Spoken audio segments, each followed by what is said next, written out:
వీక్షకులు మనవి, ఈ వీడియో చూసే ముందు సాంచి పార్ట్ 10A వీడియోని ఖచ్చితంగా చూడండి. దానికి కంటిన్యూషన్గా ఉన్నటువంటి వీడియోనే ఇప్పుడు మనం చూస్తున్నటువంటి వీడియో. ఈ వీడియోలో ముఖ్యంగా 4 విషయాలు మనం చర్చించుకోబోతున్నాం.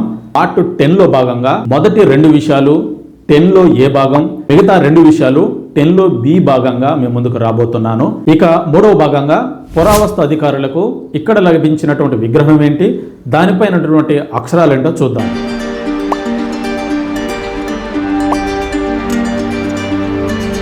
ఈ వీడియోలో ముందుగా మనం చెప్పుకున్నట్లు 2001 Archaeological Survey of India Debala Mitra వారు సమకూర్చిన రిపోర్ట్లో ఉన్నటువంటి సారాంశాన్ని గమనిద్దాం. పేజీ నెంబర్ 50లో టెంపుల్ నెంబర్ 17 గురించి వివరిస్తూ, the temple is now without any image, though may be noticed in it the lower portion of an image of Buddha seated on a lotus throne supported by 2 lions and inscribed with the Buddhist creed in medieval characters అని mention చేశారు. అంటే 2 సింహాల సపోర్టుతో ఉన్నటువంటి కమలా పుష్పం పైన కూర్చున్న బుద్ధుడి యొక్క విగ్రహం విరిగిపోయి ఉందని, దానిపైన మధ్యయుగాల కాలం నాటి అక్షరాలు లిపి వ్రాయబడి ఉందని మేసే మెన్షన్ చేసినట్లు వాళ్ళు 2001 ఆర్కియలాజికల్ రిపోర్ట్లో పేర్కొన్నారు. అసలు ఆ విగ్రహం ఎలా ఉంటుందో, ఆ విగ్రహం పైన ఏం రాసి ఉంటాయో తెలుసుకోవడం కోసం నేను మైసే రాసినటువంటి సాంచి అండ్ ఇట్స్ రిమైన్స్ అనే బుక్ చదివాను. దానికి సంబంధించిన సమాచారం ఇప్పుడు మీతో పంచుకోదలుచుకున్నాను. మేసే తన బుక్లో మెన్షన్ చేసినట్టు సీటెడ్ బుద్ధ అని ఇలా చూపించారు. రోమన్ అంకె 34లో ఉందని చెప్పారు. ఆ రోమన్ అంకె 34లో ఉన్నటువంటి ఆ లిస్టు చూసినట్లయితే ఇలా మనకు కనపడుతుంది. ఇదే మేసేకు దొరికిన విరిగిన బుద్ధ విగ్రహం.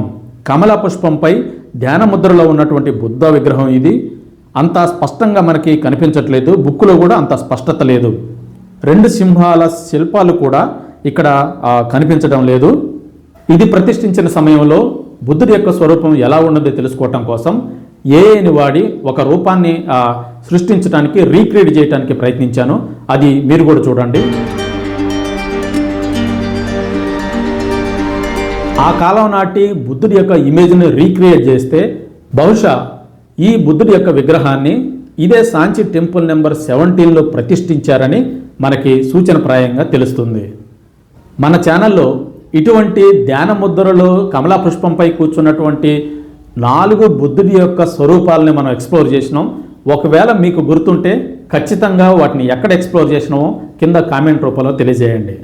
ఇక అదే పేజీలో ఆన్ ఇట్స్ లోటస్ థ్రోన్ ఏ ధర్మ అని కుటిల లిపిలో ఉందని మెన్షన్ చేశారు మేజే.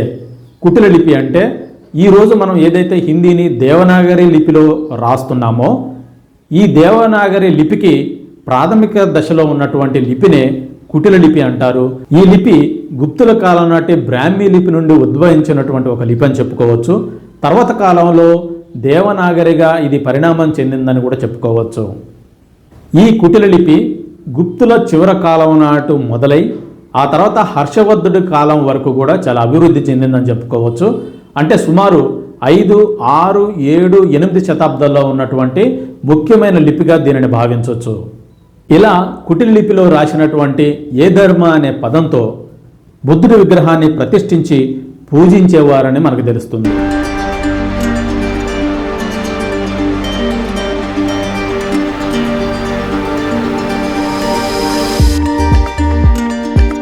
ఈ టెంపుల్ గోడలపై కూడా ఈ లిపిని కనుగొన్నట్లు తన బుక్కులో పొందుపరిచాడు ఎఫ్సి మైసే. ఇక 4వ భాగంగా ఈ ఆలయ ప్రణాళిక దేనిని పోలి ఉందో చూద్దాం. గ్రీకు ఆలయ నిర్మాణ శైలిని పోలి ఉందని జాన్ మార్షల్ ఎందుకు అభిప్రాయపడ్డాడో కూడా ఇప్పుడు మనం చూద్దాం. ఒకసారి సాంచి టెంపుల్ నెంబర్ 17 ఆలయ ప్రణాళిక చూడండి. ఇది గర్భగుడి, దీని చుట్టూ ప్రదక్షిణ మార్గం కూడా ఉంది. 4 పిల్లర్స్ సపోర్ట్ కూడా ఇక్కడ మనకి కనపడుతుంది.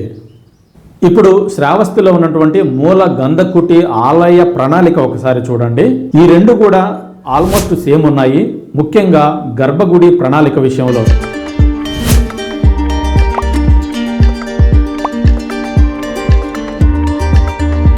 అందుకే ప్రొఫెసర్ వాసుదేవ అగర్వాల్ ఈరోజు పూర్తిగా అభివృద్ధి చెందిన గర్భగుడి యొక్క మాతృక మూల గంధకుటిలో ఉందని వారు ఆ బుక్లో మెన్షన్ చేశారు. మరోవైపు John Marshall a guide to Sanchi అనే బుక్లో ఇది నైకీ దేవత కోసం గ్రీకులు ఏథెన్స్లో ఆర్కోపోలిస్ వద్ద కట్టిన వింగ్లెస్ విక్టరీ అనే దేవాలయ నమూనాని పోలి ఉందని చెప్పాడు.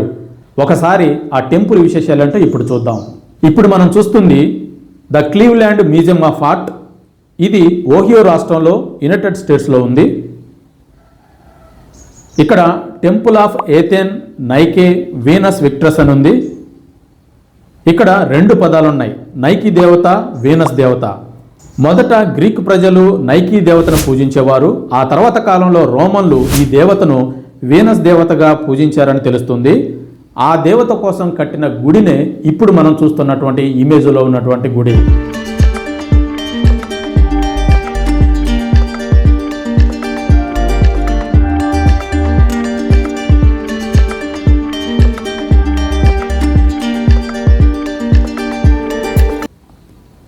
ఇక్కడ డిస్క్రిప్షన్లో కూడా చూడండి, ఇది అరౌండ్ 420 BCలో నిర్మించారని చెప్తున్నారు.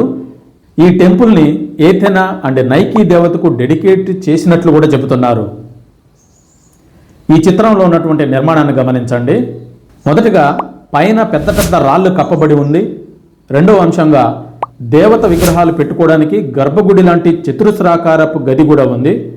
మూడవ విషయంగా ముందు 4 పిల్లర్ల సపోర్ట్తో ఉన్నటువంటి గర్భగుడికి ఆనుకొని ఉన్న మండపం లాంటి నిర్మాణం ఉంది. 4వ అంశంగా భూమికి కొంత ఎత్తులో మాత్రమే ఉంది. ఈ 4 లక్షణాలు సాంచి టెంపుల్ నెంబర్ 17ని కూడా పోలి ఉన్నాయి. పైన పెద్ద పెద్ద రాళ్లతో కప్పబడి ఉండటం, చతురస్రాకారపు గర్భగుడి ఉండటం, 4 పిల్లర్స్ సపోర్టుతో మండపం నిర్మించటం, భూమికి కొంచెం ఎత్తులోనే ఉండటం. ఈ 2 ఆలయ ప్రణాళికకి, నిర్మాణాలకి ఎంతో సారూప్యత ఉండటం వల్ల బహుశా John Marshall a guide to Sanchi అనే బుక్లో ఈ యొక్క గ్రీకులు కట్టిన ఆలయాన్ని నమూనాగా తీసుకొని, ప్రేరణగా తీసుకొని గుప్తులు సాంచిలో టెంపుల్ 17ని కట్టి ఉండొచ్చు అనే అభిప్రాయాన్ని వెలుబుచ్చాడు.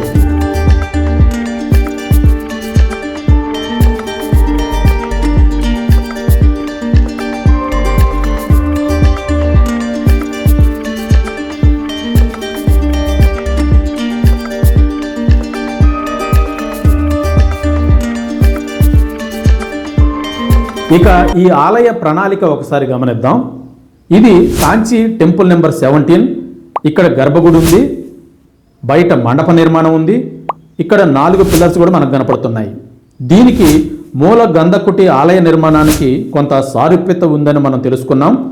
ఇప్పుడు మనం చూసేది శ్రావస్తిలో ఉన్న మూల గంధకుటి ఆలయ నమూనా.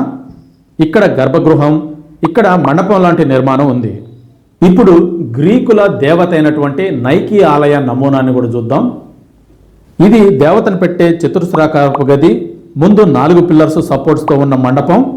యాక్చువల్గా ఈ టెంపుల్కి ముందు వైపే కాకుండా వెనక వైపు కూడా 4 పిల్లర్స్తో ఉన్నటువంటి నిర్మాణం ఉందని చాలా ఇమేజెస్లో చూశాను. కానీ కొన్నిట్లో అది లేదని మాత్రం తెలుస్తుంది. ఇది బహుశా శుంగుల కాలం నాటిది, ఇది గుప్తుల కాలం నాటిది. ఇది హర్యాంక డైనాసిటీ సమకాలీకులని చెప్పబడే గ్రీకుల కాలం నాటి కట్టడం. అంటే సుమారు గుప్తులు సాంచిలో ఈ ఆలయాన్ని కట్టకముందు 800-900 సంవత్సరాల క్రితం ముందు నాటిదని మనకు తెలుస్తుంది. ఈ 3 నమూనాలు అబ్జర్వ్ చేస్తే ముఖ్యంగా ఈ 2 చాలా దగ్గర పోలికలు ఉండటం వల్ల జాన్ మార్షల్ ఇది గ్రీకుల ఆర్కిటెక్చర్ని పోలి ఉందని చెప్పి ఉండొచ్చు. మీరు గ్రూప్స్ సివిల్స్ ప్రిపేర్ అయ్యేవారైతే ఇండియన్ హిస్టరీలో గుప్తుల ఆర్ట్ అండ్ ఆర్కిటెక్చర్లో భాగంగా ఆలయ నిర్మాణ పరిణామ క్రమంలో 5 దశలను చూడొచ్చు. మొదటి దశ కాంకాళీదేవి టెంపుల్, ఇది టిగువాలో ఉన్నది. రెండవ దశ శివ టెంపుల్ భూమారలో ఉంది. మూడవ దశ దశావతార టెంపుల్ దేవగర్లో ఉంది. 4వ దశ కపోతేశ్వర ఆలయం చేజర్లలో ఉంది. 5వ దశ మణియార్మఠ్ టెంపుల్ రాజగిరిలో ఉంది. ఈ మొదటి దశ కాంకాళీదేవి ఆలయం సాంచిలో ఉన్న టెంపుల్ నెంబర్ 17 90% సిమిలర్గా ఉంటుంది. బహుశా ఈ 2 ఆలయాలు కూడా సామాన్య శకం 4-5 శతాబ్దాలలో నిర్మించి ఉండవచ్చు. ఇది భారతీయ ఆలయ నిర్మాణ పరిణామ క్రమంలో మొట్టమొదటి నిర్మాణ దశను సూచించే నిర్మాణంగా చెప్పుకోవచ్చు. ఇదే సాంచి టెంపుల్ నెంబర్ 17. ఇది ఈరోజు ఈ వీడియో ఫ్రెండ్స్. ఈ వీడియో నచ్చినట్లయితే లైక్ చేయండి, షేర్ చేయండి, సబ్స్క్రైబ్ చేయండి. మరో ఇంట్రెస్టింగ్ వీడియోతో నెక్స్ట్ పార్ట్లో కలుసుకుందాం. Thank you for watching.